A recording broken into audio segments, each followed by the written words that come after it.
अब तक 10 पार्ट बना चुके हैं हम संख्याओं के खेल के, 11वां पार्ट है। क्या है इसके अंदर देखिए, ये आपके पेज 72 के बारे में है। क्वेश्चन क्या है फर्स्ट आपका, यहाँ इस ग्रिड में केवल एक महाकोष्ठ है। महाकोष्ठ किसको कहते थे अगर याद आए तो आपको, कि ऐसा कोष्ठ जिसके ऊपर नीचे दाएं बाएं सारी संख्याएं क्या उससे छोटी हों तो उसको आप महाकोष्ठ कहते हैं। याद दिला देता हूँ मैं, लिखा भी है, अपने पड़ोस की सभी संख्याओं में बड़ी संख्या। यदि आप इनमें से किसी एक संख्या के 2 अंकों की अदला बदली करते हैं, किसी एक संख्या की 2 अंकों की अगर अदला बदली कर दें तो यहाँ 4 महाकोष्ठ बन जाते हैं, 4 बन जाएंगे भी। जानिए कौन से अंकों की अदला बदली की जानी चाहिए, किन अंकों की अदला बदली की जानी चाहिए। मैं क्या करता हूँ, इस संख्या को देखिए, इसको, इसमें क्या करता हूँ, 1 की जगह 6 और 6 की जगह 1, इनको आपस में अदला बदली कर देता हूँ, एक्सचेंज कर देता हूँ। इनको एक्सचेंज करने के बाद क्या बन जाएगी, देखिए यहाँ आ जाएगा 1 और यहाँ क्या आ जाएगा 6। बीच वाली संख्या 2, 8, 7 ये सेम रहेगी, ये सेम रहेगी। अब इसको अगर आप देखेंगे ना तो आपको लगेगा, चेक करके देख लीजिए। अब आप चेक करेंगे, देखिए ये जो संख्या है इसके पड़ोस में, अब इसको नहीं लेंगे, ये नहीं आएगी आपकी, क्योंकि इसके तो पड़ोस में क्या आपकी, इसको महाकोष्ठ आप बना नहीं पाएंगे। कितने बनाने आपने महाकोष्ठ, 4 महाकोष्ठ बनाने हमने यहाँ पे। कितने बनाने हैं, 4 महाकोष्ठ। तो एक तो महाकोष्ठ आपका बनेगा ये, देखिए इसके राइट साइड में क्या है आपका, इससे छोटी है, लेफ्ट साइड में से छोटी है, और इससे नीचे क्या है 12,836, ये भी क्या आपकी छोटी है, महाकोष्ठ बन गया। दूसरा महाकोष्ठ आपका ये बन जाएगा, देखिए ये रहा। इसके क्या है, राइट साइड में ये इससे छोटी है, ऊपर इससे छोटी है, और नीचे भी इससे क्या है, छोटी है। तीसरा महाकोष्ठ आपका ये बन जाएगा, देखिए इसको भी ऐसे चेक करके देख लीजिए, ये इससे छोटा, ये इससे छोटा, और ऊपर जो है ये ना सोचिए नीचे वाला, ये नहीं, अब ये 12,876 है, वो भी इससे छोटा है। चौथा अगर महाकोष्ठ देखते हैं तो ये बन जाएगा। तो इसको भी चेक करोगे तो उसके दाएं बाएं ऊपर नीचे कोई भी इससे बड़ी संख्या नहीं है। तो हमने कितने बना दिए, यहाँ पे 4 महाकोष्ठ बना दिए हैं। अब आपका है दूसरा क्वेश्चन, अपने जन्म से शुरू करके आप कितने चरण में कापरेकर सिद्धांत पर पहुंच पाएंगे। अपने जन्म से शुरू करके कितने चरण लगेंगे आपको कापरेकर सिद्धांत में पहुंचने के लिए। तो अगर आप पीछे जाके देखेंगे तो आपको कापरेकर सिद्धांत का ये था, ध्यान है तो 4 अंकों की कोई संख्या लीजिए, उसको 1 कह दीजिए, ठीक है। इन अंकों का उपयोग करके सबसे बड़ी संख्या कहिए, फिर इन अंकों का उपयोग करके सबसे छोटी संख्या बनाइए, ए और ए में से बी को घटाइए, जो घटाएगा उसको सी से दिखाइए। ये आपका एक उदाहरण था, आपको याद है तो, और जिसमें लास्ट में क्या लेके आना, आपको 6174 लेके आना है, 6174 ये नंबर आना चाहिए। ये नंबर आने के बाद ये आप, और इस नंबर को हम क्या कहते थे, कापरेकर सिद्धांत। तो क्योंकि हर एक बच्चे का अपना, जैसे आप अपने बर्थडे के हिसाब से करेंगे तो हर एक का अपना अलग अलग होगा, तो हर एक के लिए इसके अंदर चरणों की संख्या अलग अलग मिलेगी। जैसे यहाँ मैंने मान लिया कि आपका जन्मदिन क्या है, 2014 है, तो देखेंगे कि कितने स्टेप के बाद आप कापरेकर सिद्धांत पे पहुँच पाएंगे। तो 2014 से बड़ी संख्या क्या बनेगी, 4210। छोटी संख्या पर क्या बनेगी, 1204, घटा करेंगे क्या हो जाएगा 4086। अब 4086 से बड़ी संख्या बनाओगे, ये क्या बन जाएगी 8640। छोटी संख्या क्या बनेगी 468, इनकी घटा करो क्या हो जाएगा आपका 8172। 8172 से बड़ी संख्या बनाइए 8721। छोटी संख्या क्या बनेगी 1278, इसमें से घटाएंगे क्या हो जाएगा 7443। अब इनसे बड़ी संख्या यही बनेगी, और छोटी संख्या क्या हो जाएगी 3447। घटाने के बाद क्या बन जाएगी 3996। 3996 से बड़ी संख्या क्या बनेगी आपकी 9963। छोटी क्या बन जाएगी 3699। घटा करने पर क्या बन जाएगा 6264। इनसे बड़ी संख्या क्या बनेगी आपकी 6642। छोटी संख्या ये हो जाएगी, घटाने के बाद 4174। 4176 से बड़ी संख्या ये बन जाएगी, ये बनेगी छोटी, और यहाँ कितना आ जाएगा आपका 6104। तो कितने स्टेप लगे आपको? 1 2 3 4 5 6 और 7। तो आप 7 चरण के बाद कापरेकर सिद्धांत, कापरेकर सिद्धांत पर पहुँचे हैं। ठीक है, हमने एक एग्जाम्पल ले लिया 2014। किसी का जन्म 2015 का हो सकता है, ठीक है, भी किसी का जन्म आपका 2015 का हो सकता है, 2015 का जन्मदिन हो सकता है, या 2013 का हो सकता है। उसके हिसाब से हर एक के जो चरण मिलेंगे वो कम ज़्यादा मिलेंगे।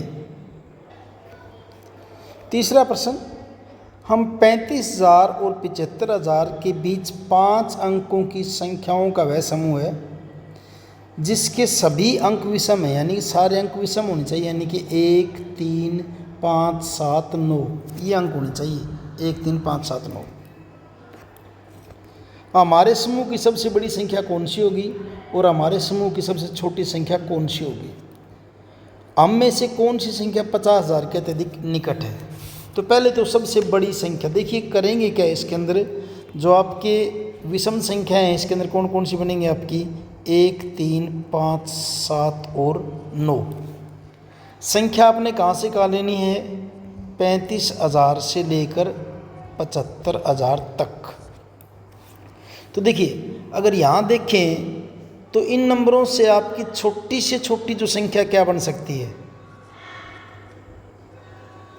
ये बन जाएगी 35,111।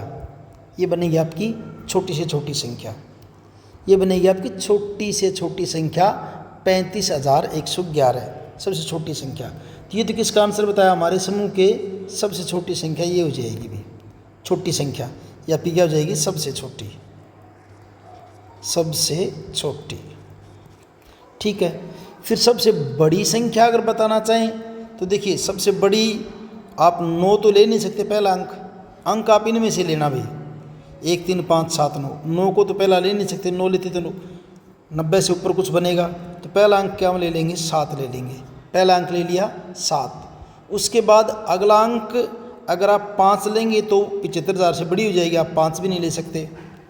तो अगला अंक आपको क्या लेना पड़ेगा? फिर 3 लेना पड़ेगा, और बाकी क्या ले लीजिए आप? 9 9 9। तो ये आपकी क्या हो जाएगी? सबसे बड़ी संख्या 73,999। ये आपकी क्या होगी? सबसे बड़ी संख्या, सबसे बड़ी संख्या। अगला क्वेश्चन क्या है इसके अंदर कि कौन सी संख्या 50,000 के अत्यधिक निकट होगी?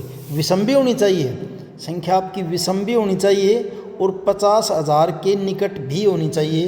तो आपकी संख्या क्या बनेगी? देखिए, 50,000 के यानी 5 होना चाहिए, 5111, 51,111। तो ये इस क्वेश्चन का आंसर हो जाएगा आपका। तो सबसे बड़ी संख्या 73,999, सबसे छोटी संख्या 35,111। ये आपकी सबसे बड़ी संख्या, ये सबसे छोटी संख्या 35,111, और 51,111 क्या हो जाएगी? जो 50,000 की सबसे नज़दीक है।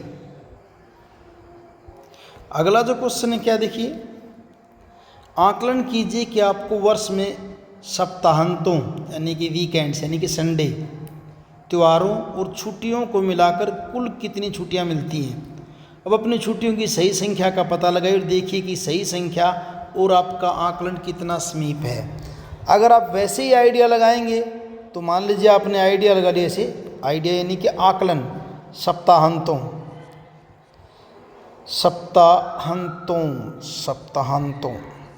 यानी वीकेंड, संडे, मान लीजिए आपने कह दी कितने भी 50 हैं, ठीक है। फिर आपने त्यौहार जो है, त्यौहार वो आपने कह दिए 25। त्यौहार के बाद फिर आपने अभी क्या होगी?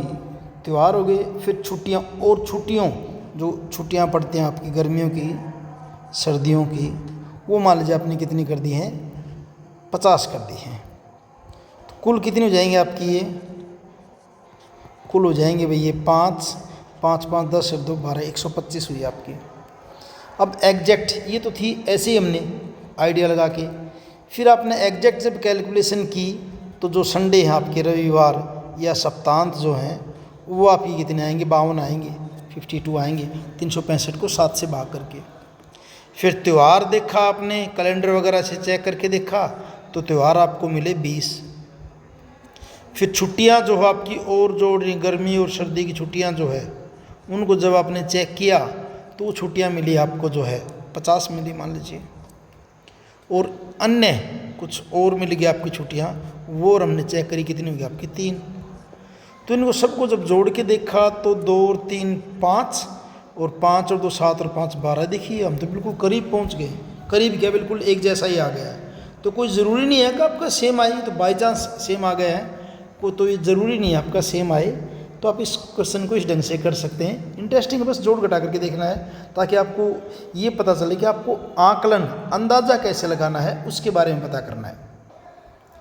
अगला क्वेश्चन, एक जग, एक बाल्टी और छत पर रखी टंकी की अक्षमता का लीटर में आकलन कीजिए। भी लीटर में, तो देखिए ये आपके हर एक के आंसर अलग अलग हो सकते हैं। जग के अंदर मान लीजिए आपका कितना आ रहा है, अक्षमता बतानी है आपने लीटर के अंदर, तो जग आपका क्या हो सकता है, आधा लीटर का हो सकता है या 1 लीटर का हो सकता है। मान लीजिए जग आपका कितने का है, 1 लीटर का मान लिया आपने, 1 लीटर आता होगा। एक बाल्टी की अगर बात करें, बाल्टी की, तो बाल्टी 5 लीटर की भी हो सकती है, 10 की भी हो सकती है। तो हम मान लेते हैं बाल्टी कितने की मान ली, 15 लीटर की मान ली।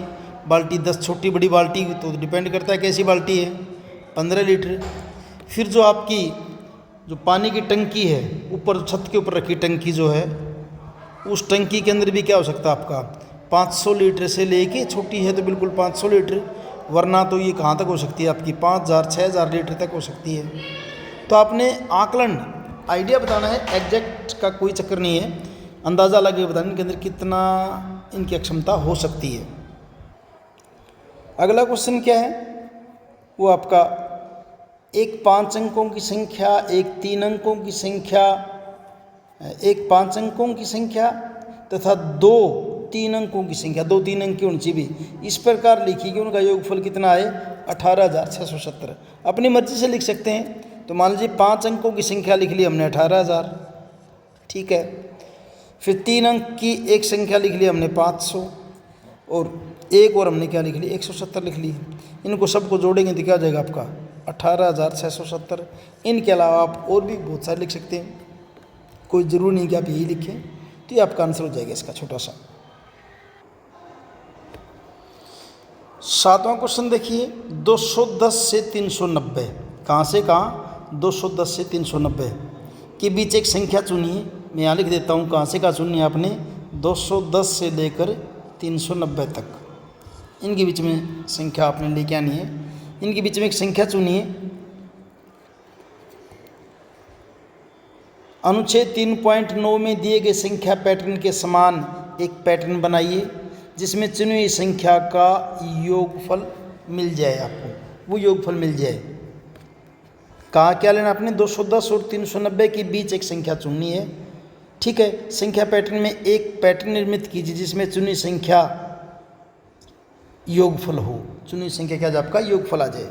तो मैं ये एग्जाम्पल मैंने यहाँ ले लिया, किसका लिया है एग्जाम्पल, पहले तो ये एग्जाम्पल ले लिया हमने पहले तो एक षटभुज का, षटभुज। अब षटभुज के अंदर कितनी 6 भुजाएँ, 6 भुजाएँ हैं, 1 2 3 4 5 और 6। और कहाँ से कहाँ लेना है मैंने, 210 से लेकर 390 तक लेना है। तो मैं क्या करूँगा, सपोज कीजिए मैं लेके आना चाहता हूँ जोड़ जो है ना, लेके आना था 300, तो 300 को भाग करूँ 6 से, कितना जाएगा 50। तो यहाँ हर जगह कितना लिख देता हूँ, 50 लिख देता हूँ, 50 50 50 50 और 50। इनको सबको जोड़ोगे आपका जोड़ कितना आ जाएगा 300, जो कि 210 और 390 के बीच में है, ठीक है। दूसरा जो है आपके पास, मान लीजिए ये आपका ये आपका समचतुर्भुज बना रखा, हमने चतुर्भुज बना रखा है। इसके अंदर मान लीजिए मैं लेके आना चाहता हूँ 360, क्योंकि मैंने कहाँ से कहाँ तक लेना है, 210 से लेकर 390 के बीच में। अब क्योंकि 4 कोने हैं तो यहाँ क्या कर लेंगे, 360 को 4 से भाग कर दी, कितना आ जाता है 90। तो यहाँ सब जगह क्या कर लें हम 90 90 90 और 90। इस तरह की आप और भी आकृति बना सकते हैं। और एक और दे दिया तीसरा, इस तरह का भी दे रखा था आपका 3.9 अनुच्छेद में। मान लीजिए यहाँ आपका हर जगह 5 है, यहाँ संख्या आप ऐसे लेना जिससे उनको जोड़ना थोड़ा आसान हो जाए आपको। यहाँ 15 15 15 कर दिया मैंने, ठीक है, और यहाँ क्या कर दिया 20 कर दिया, 20 20 20 ऐसे कर दिया। इनको जोड़ेंगे, देखिए ये कितना जाएगा आपका 5, ये 10 3 बार है तो 10 3 कितना हो जाएगा 30, 15 आपका 1 2 3 4 5 15 पंजे 75, 20 आपका 1 2 3 4 5 6 7 20 7 140। जोड़ेंगे तो 5 और 5 10, 7 और 4 11 दिन 14 और 1 15, और यहाँ कितना हो जाएगा 2 250। तो कहाँ गया आपके 210 और 390 के बीच है ना, तो ये हमने कर दिया किसको, क्वेश्चन नंबर आपका सातवां क्वेश्चन होगा आपका यहाँ पे। अब नेक्स्ट देखिए, अध्याय 1 की सारणी 1 से 2 की घात का अनुक्रम याद कीजिए। इस अनुक्रम में शुरू की गई संख्याओं के लिए कोलार्ड्स अनुमान सही क्यों है। अब 2 की घात, अगर आप 2 की घात याद करते हो ना, 2 की घात 1 2, 2 की घात 2 4, 2 की घात 3 8, 2 की घात 4 क्या हो जाएगा आपका 16, फिर क्या हो जाएगा 32, फिर क्या हो जाएगा आपका 64। ऐसी थी ना 2 की घात की अगर बात करें, 2 की घात तो यही थी, 2 की पावर 0 कितना हो जाएगा, 0 से स्टार्ट करें, 2 की घात 1 से कर लेते हैं 2 हो जाएगा, 2 की घात 2 आपका 4 हो जाएगा, 2 की घात 3 8 हो जाएगा, 2 की घात 4 कितना हो जाएगा 16 हो जाएगा, 2 की घात 5 कितना 32। इस तरह का हमने किया था चैप्टर 1 के अंदर। तो ये कह रहा है कि ये जो 2 की घात वाला जो अनुक्रम है ना, 2 की घात वाला जो आपका अनुक्रम है, इस अनुक्रम में शुरू की सभी संख्याओं के लिए कोलार्ड्स अनुमान सही क्यों है। सही क्यों है, क्योंकि सारी की सारी आपकी क्या आ रही है, सम संख्याएं आ रही है। अगर आपने करके देखना, जैसे क्या है कोलार्ड्स अनुमान में क्या था, अगर सम संख्या है तो क्या करना था 2 से भाग करना था, यही नियम था ना। और अगर संख्या आपकी विषम है तो क्या करना था 3 से गुणा करके उस संख्या को, और फिर उसके अंदर क्या करना था 1 जोड़ना था। अब क्योंकि सारी की सारी आपकी सम संख्या, जैसे मैंने 64 को ले लिया, 64 आपकी सम संख्या है, 2 से भाग करें कितना आ जाएगा 32, 32 सम संख्या है, 2 से भाग करें कितना आ जाएगा 16, 16 आपकी 2 से भाग करें कितना आ जाएगा 8, 8 सम संख्या है, 2 से भाग करेंगे 4, 4 सम संख्या है, 2 से भाग करेंगे 2, 2 सम संख्या 2 से भाग करेंगे 1। आप कहीं भी स्टार्ट कर लीजिए, कहाँ जाकर रुकेंगे आप 1 के ऊपर ही आ करके रुकेंगे। तो कोलार्ड्स अनुमान यहाँ पे सही होगा। क्यों होगा, क्योंकि 2 की घात हमेशा क्या होगी 2 से भाग होती रहेगी। 9वां क्वेश्चन देखिए, यदि कोई व्यक्ति संख्या 100 से शुरू करता है तो क्या कोलार्ड्स अनुमान लागू होगा। इस विषय की जांच कीजिए।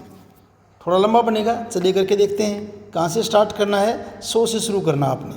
सबसे पहले 100 ले लिया, 2 से भाग करें कितना आ जाएगा 50 सम संख्या है, फिर इसको 2 से भाग करें कितना आ जाएगा आपका 25 आ जाएगा। 25 फिर आपकी क्या विषम संख्या है तो 3 से गुणा करके 1 जोड़ देंगे, 25 थी 75 और 1 76, 76 सम संख्या है, 2 से भाग करें कितना आ जाएगा 38, 38 सम संख्या है, 2 से भाग करें कितना आ जाएगा 19, 19 विषम संख्या है, 3 से गुणा करके 1 जोड़ देंगे, 19 थी 57 और 1 58, 58 आपकी क्या है सम संख्या है, 2 से भाग कर देंगे 29, 29 विषम संख्या है, 3 से गुणा करके 1 जोड़ेंगे, 29 थी 87 और 1 88, 88 सम संख्या है, 2 से भाग करेंगे 44, 44 सम संख्या है, 2 से भाग करेंगे कितना जाएगा 22, 22 सम संख्या है, 2 से भाग करेंगे कितना जाएगा 11, 11 आपकी विषम संख्या है, 3 से गुणा करके 1 जोड़ेंगे, 11 थी 33 और 1 34, 34 आपकी सम संख्या है, 2 से भाग करेंगे 17, 17 आपकी विषम संख्या है, 3 से गुणा करके 1 जोड़ देंगे, 17 थी 51 और 1 52, 52 आपकी सम संख्या है, 2 से भाग कर देंगे आ जाएगा 26, 26 आपकी सम संख्या है, 2 से भाग कर देंगे आ जाएगा 13, 13 विषम संख्या है, 3 से गुणा करके जोड़ देंगे, 13 थी 39 और 1 40, 40 सम संख्या है, 2 से भाग करेंगे आ जाएगा 20, 20 सम संख्या है, 2 से भाग करेंगे 10, 10 सम संख्या है, 2 से भाग कर देंगे 5, 5 विषम आ गई, 3 से गुणा करके 1 जोड़ देंगे कितना हो जाएगा 5 से 15 और 1 16, 16 सम संख्या है, 2 से भाग कर देंगे 8, 8 सम संख्या है, 2 से भाग कर देंगे 4, 4 सम संख्या है, 2 से भाग कर देंगे 2, और 2 सम संख्या 2 से भाग कर देंगे 1। तो आप कहाँ पहुँच गए, 1 पर पहुँच गए हैं। 10वां क्वेश्चन, शून्य से आरंभ करते हुए खिलाड़ी बारी बारी से 1 और 3 के बीच यानी कि 1, 2 और 3 कोई भी जोड़ता है। जो व्यक्ति 22 पर पहले पहुंचेगा वह विजयी होगा। अब जीतने की युक्ति क्या होगी? जो 22 से पहले पहुंचेगा वो जीतेगा। तो अगर मुझे जीतना है तो जो मेरा फ्रेंड है, जो मेरा जो साथी है, ये साथी और मान लीजिए मैं हूँ ये। अगर मुझे जीतना है तो मैं अपने साथी को कहाँ लेके आऊँ? 4 पर 8 पर 4 पे आए, 8 पे आए, 12 पे आए या 16 पे आए या फिर 18 पे आए, यहाँ लेके आऊँगा तो मैं जीत जाऊँगा। मैं एग्जांपल लेता हूँ 18 का। 18 पे मान लीजिए मैंने उसको 18 पे ले आए, मैंने 18 बोला, 18 बोलती वो क्या करेगा? मैंने 18 बोल दिया, 18 बोलती वो क्या करेगा? 1 जोड़ेगा, कितने हो गए? 19। तो फिर मैं क्या कर दूंगा? 19 में 3 जोड़ दूंगा और क्या हो जाएगा? 22 हो जाएगा। मैंने 18 बोला और मान लीजिए उसने जोड़ा 2, कितना हो गया? 20। तो मैं 20 के अंदर क्या कर दूंगा? 2 जोड़ दूंगा, कितने पहुंच जाऊंगा? 22 पे। मैं उसको 18 पे लेके आया था, उसने जोड़ दिया 3, कितने पर पहुंचा? 21 पे। तो मैं उसकी 21 में क्या कर दूंगा? 1 जोड़ दूंगा और कहाँ पहुंच जाऊंगा? 22 पे। यानी कि मेरा टारगेट ये रहेगा कि मैं अपने साथी को 18 पे ला के छोड़ दूँ। मैं 18 पे लेके आऊँगा, मैं 18 पे आऊँगा ताकि वो उसके अंदर जोड़े। तो मेरी विनिंग स्ट्रेटजी क्या होगी? जीतने की युक्ति मेरी क्या होगी कि मैं साथी को कौन सी संख्या दूँ? 18 दूँ। साथी को 18 संख्या दूंगा। 18 संख्या अगर दूंगा ना तो फिर मैं उसमें जीत जाऊंगा। 18 के बाद वो चाहे 1 जोड़ दे तो भी मैं जीतूंगा, अगर वो 2 जोड़ देगा तो भी मैं जीतूंगा, 3 जोड़ देगा तो भी मैं जीतूंगा। कि आपका 10वां क्वेश्चन और लेसन आपका कंप्लीट है। वीडियो अच्छा लगे अपने साथियों के साथ शेयर कीजिए, लाइक कीजिए और चैनल को सब्सक्राइब कीजिए। इसके बाद नेक्स्ट चैप्टर स्टार्ट करेंगे।